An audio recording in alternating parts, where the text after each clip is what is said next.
Hei, jeg heter Nina, dette mitt syrom, og velkommen til serien min, Nina Syrom. I dag fjerde og siste film i serien min, 60-meteren. Nå husker du sikkert hva 60-meteren var. Det ikke at vi skal løpe, men det når du ferdig med teppet i dag, da har du sydd 60 meter søm, og det ganske bra.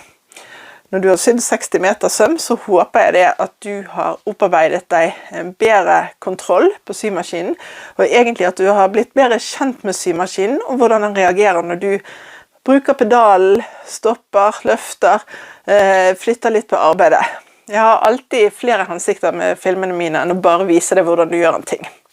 I denne filmen her, så det siste hånd på verket. Og det det som lukkekanten.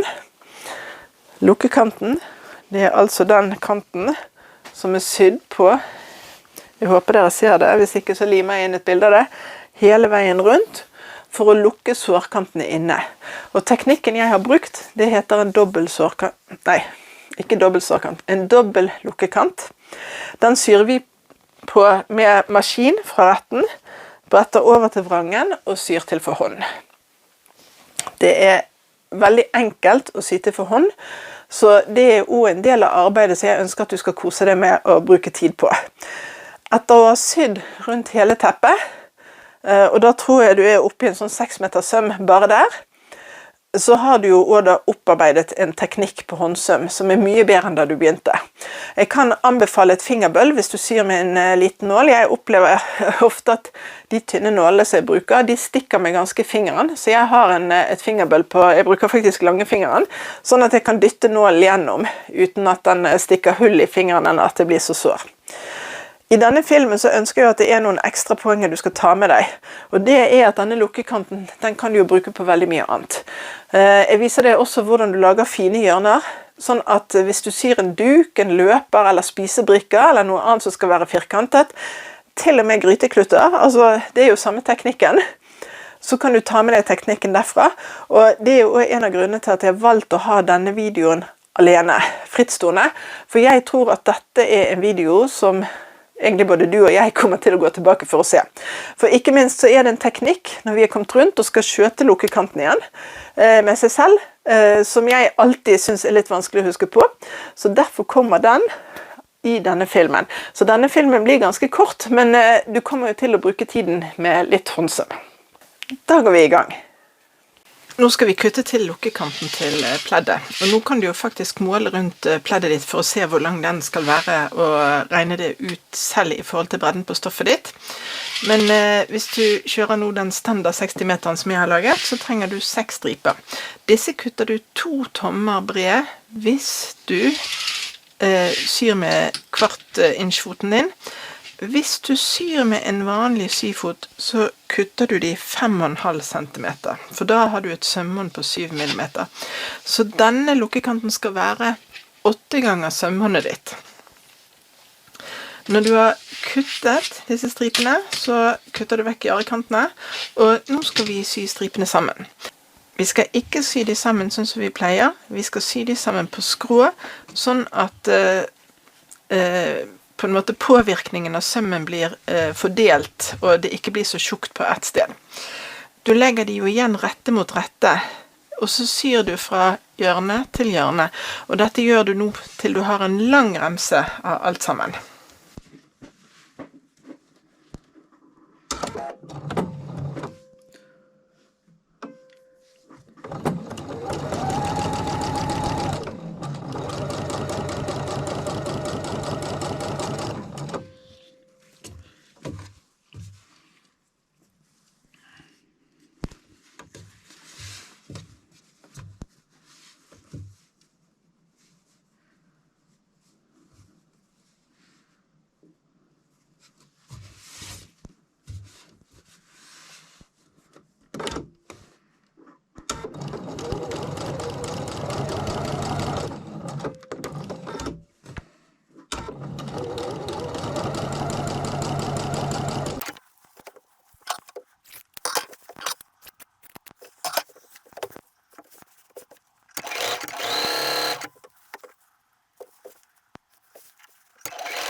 Og når du ferdig nå, så klipper du av sømmene, sånn en liten centimeter på utsiden av sømmen, bretter det fra hverandre, og så skal vi stryke.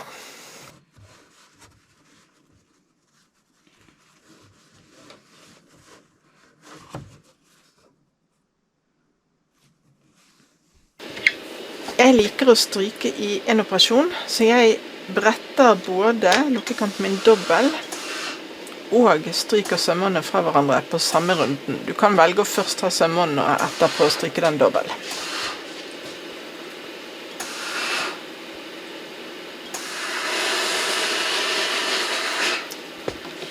Så når jeg kommer ned til første sømmen, så presser jeg det fra hverandre og stryker det.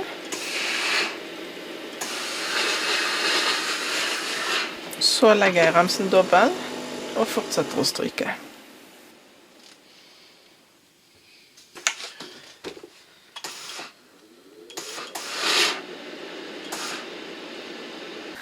Og når det er gjort, så skal vi faktisk begynne å sy på lukkekanten. Du kan begynne hvor du vil. Jeg pleier å begynne på midtbånd langside. Og jeg har bretten sånn at åpningen er ut, altså de rå kantene møter de rå kantene til teppet.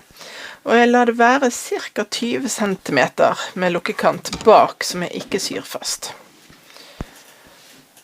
Nå syr jeg altså kant i kant, fremdeles med mitt faste sømmål, helt til jeg kommer ned til hjørnet.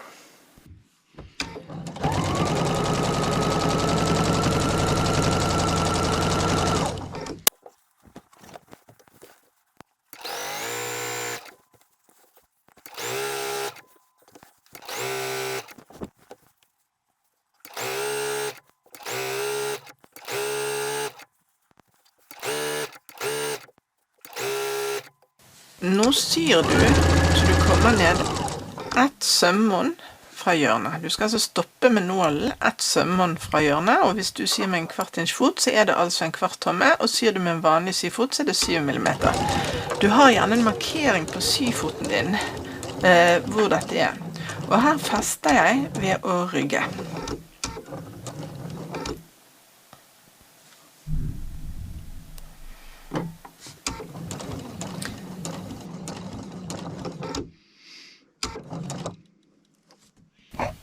Nå løfter jeg nålen og syfoten, og så tar jeg forsiktig tak i arbeidet mitt og snur det rundt, uten å lage for lange trådløkker.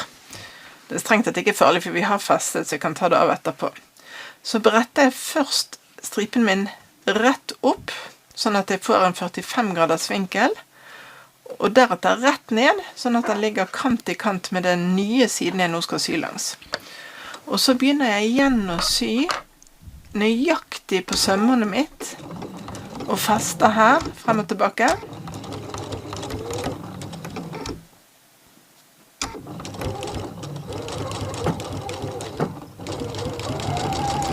Og så syr jeg hele veien til neste hjørne. Og dette gjør du altså rundt hele teppet, og stopper 25 cm før der du startet. Og hvis du tar bare en liten titt på hjørnet nå, så blir det veldig fint. Nå er det altså ca. 25 cm fra start og til der hvor jeg er. Så nå fester jeg og kutter tråden. Nå skal vi sy lukkekanten sammen.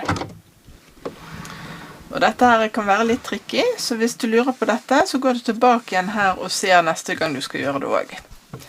Så ta først og finn en linjal, og marker på midten en avstand, det er egentlig litt vilkårlig hvor den er, som er nøyaktig lik bredden på lukkekanten din, altså før den ble brettet. Så det vil si enten 2 tommer eller 5,5 cm. Så skal vi klippe til remsene våre, og da tar vi den fra venstre siden til den høyre knappenålen. Knappenålen markerer sømmehåndet, og der klipper vi nøyaktig.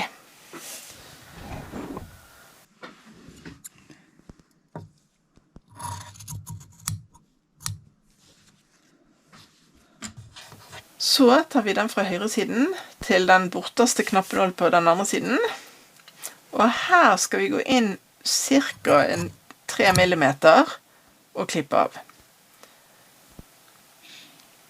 Det viktig, fordi at vi skal sy på skrå her, så stoffet kommer til å strekke seg og bli for langt hvis vi ikke gjør det sånn.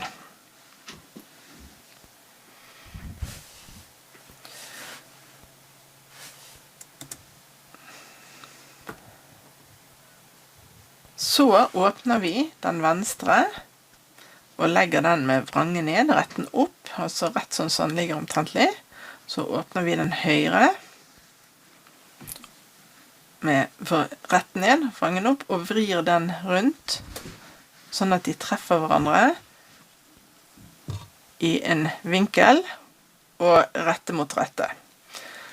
Og her pleier jeg nå å sette en knappenål der hvor jeg har tenkt å sy, og sjekke at det er riktig.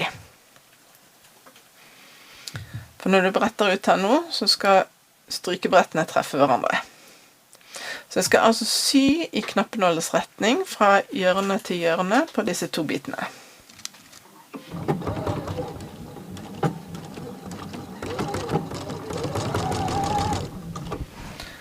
Her pleier jeg å feste.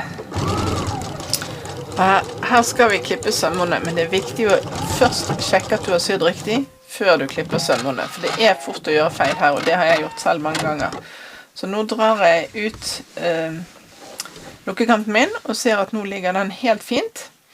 Så da først tar jeg en saks og klipper sømmene ned til ca. 1 centimeter. Eller litt mindre faktisk, 1,5 centimeter ser jeg. Deler det fra hverandre bare med fingrene. Og så bretter jeg lukkekanten, og nå kan resten av lukkekanten sys fast. Så nå begynner jeg bare litt før der hvor jeg stoppet i sted, og syr til litt forbi begynnelsen, så slipper jeg å feste også.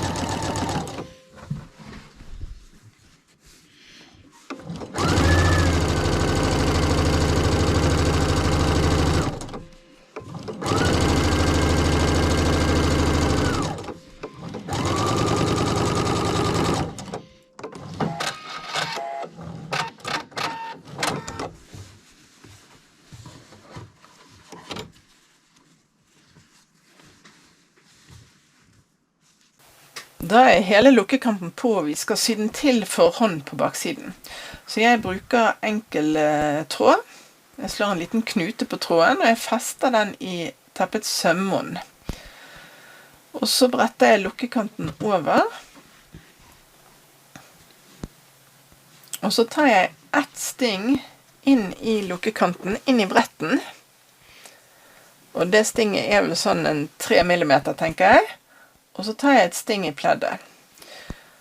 Og det gjør jeg rundt hele pleddet, og jeg skal vise når vi kommer til hjørnet. Bare pass på at du ikke stikker ned og gjennom teppet fullstendig, sånn at du ser tråden på forstykket. Det kan skje nemlig.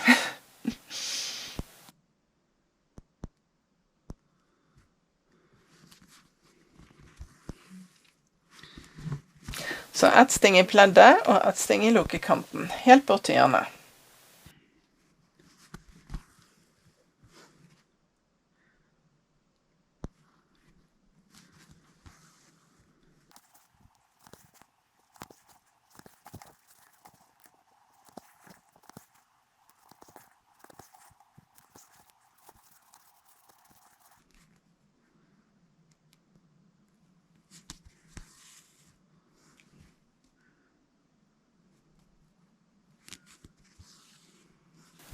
Når du kommer til hjørnet, så bretter du det rett bort og inn med den som skal nedover. Og da pleier jeg å ta et sting, så fester begge de 2 nederste delene av det hjørnet. Og så pleier jeg å sy små sting oppover langs den bretten. Jeg er usikker på om det egentlig er nødvendig, men det har bare blitt en vane som jeg gjør. Og når jeg kommer opp til toppen, så tar jeg et sting på innsiden så jeg kommer ned igjen til spissen, og så fortsetter jeg nedover langs neste kant. Og sånn gjør du rundt hele pleddet. Det som er gøy, det er jo at hvis du skal sy en spisebrikke eller en duk eller hva som helst med hjørnet, så er dette teknikken du kan gjøre det med. En av mange teknikker i hvert fall.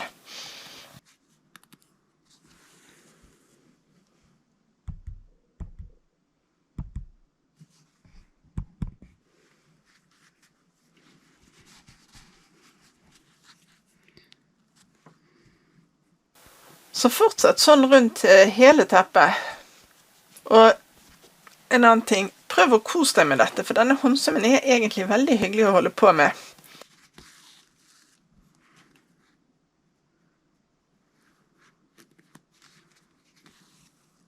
Jeg håper at du har vært med og sydd hele teppet, inkludert håndsømmen, og ikke minst så håper jeg at det har gitt deg mersmak. Et av målene mine ved å få deg med på dette prosjektet var jo faktisk å få mengdetrening i søm. Det er jo bare en måte å bli bedre på det vi skal øve oss på, og det er å gjøre mye av det. Så når du har sydd ferdig dette teppet, da har du sydd altså 60 meter, og det er ganske mye med rette sømmer.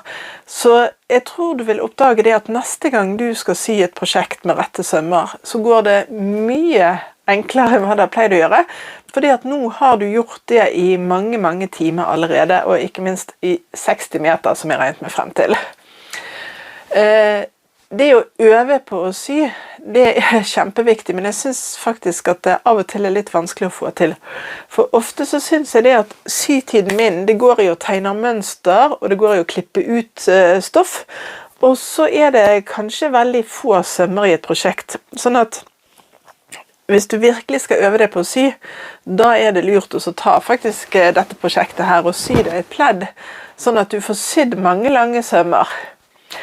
Jeg håper uansett at du synes at dette har vært gøy, og hvis du har lyst på flere sånne fellesprosjekter, så blir jeg veldig glad hvis du gir meg et tips om hva du har lyst til å sy. Du kan legge det i kommentarfeltet på YouTube eller andre sosiale medier, så skal jeg ta det med meg videre. Jeg håper at du har lyst til å gi meg en tommel opp. Det betyr så lite for deg, men det betyr veldig mye for meg, så jeg blir veldig glad for en tommel opp. Så ses vi snart igjen. Ha det bra!